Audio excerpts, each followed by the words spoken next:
Hello, this is Alex from phpacademy.org, and this is a video tutorial for the new Boston. Now in this video we're going to be looking at our php.ini file. Now ini files, or ini files, however you decide to pronounce them. I say ini just because I'm being literal and saying each character. Is basically a configuration file. So you know that as soon as we see the file php.ini, we automatically know that this is a PHP configuration file. Now, what is our configuration file, our PHP configuration file, and where can we find it? Now, I've opened my text editor here, so I can open this file and we can have a look through at some of the features inside it and how we can change things about our PHP installation. So you can have a good look at this, maybe print it out, take it around with you, look at different things, because it's really useful to get to know inside of your php.ini file, because a lot of PHP problems that you'll later realize when you're coding actually come down to the settings in your php.ini file.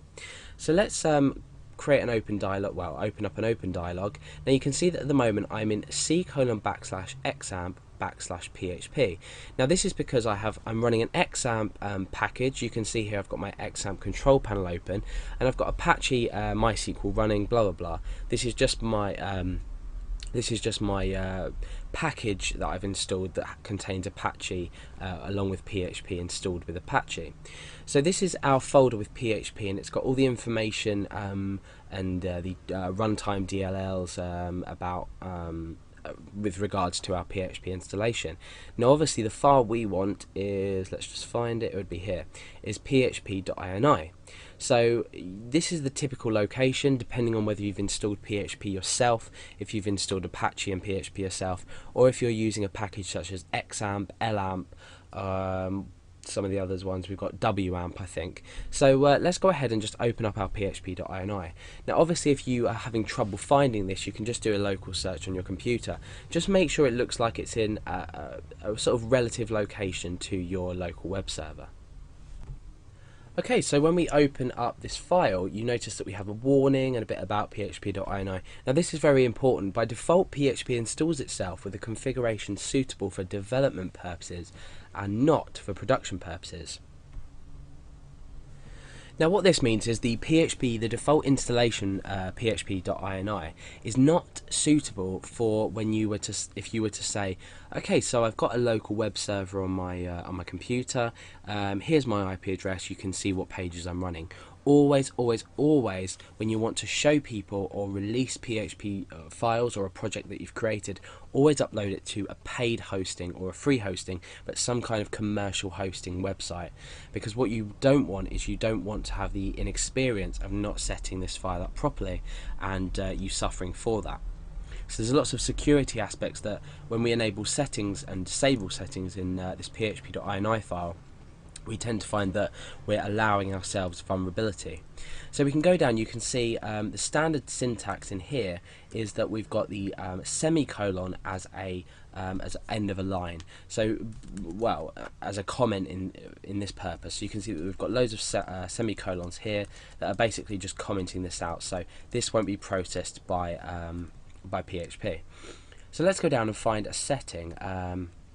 Okay, so you can see that things like engine on is not commented out. So these are settings that are currently in use and that you can modify. So let's go down and find something that we might change.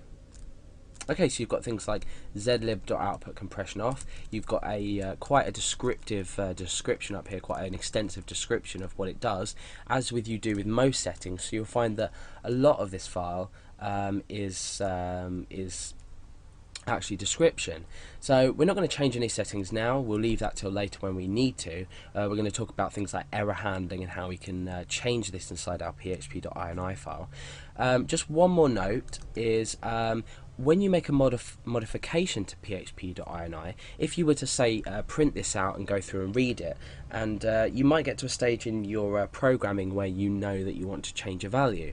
Now once you've changed a value and you've saved the file, so you go file and save, that's absolutely fine. However, what you need to do is you need to either restart Apache manually, or you need to bring up your XAMPP or similar control panel and stop this service before you restart it.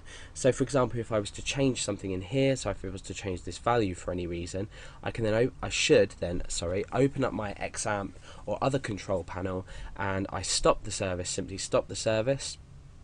Let's press that again.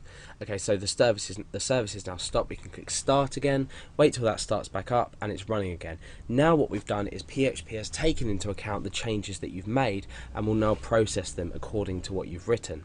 So my strong recommendation will be to have a look through this, see if anything catches your eye, get to know different values and what they do, and read some of the descriptions if you have time, because it's a really useful file to know what you're doing with. A lot of PHP problems that crop up, like I said, are to do with files or to do with the values in this either being disabled or enabled or switched to something that not allowing a certain piece of code that you're using or sort of method you're using on your website or code not to work. So php.ini file is basically the PHP configuration file for PHP. Have a browse around it, and hopefully it will be of some use to you in the future.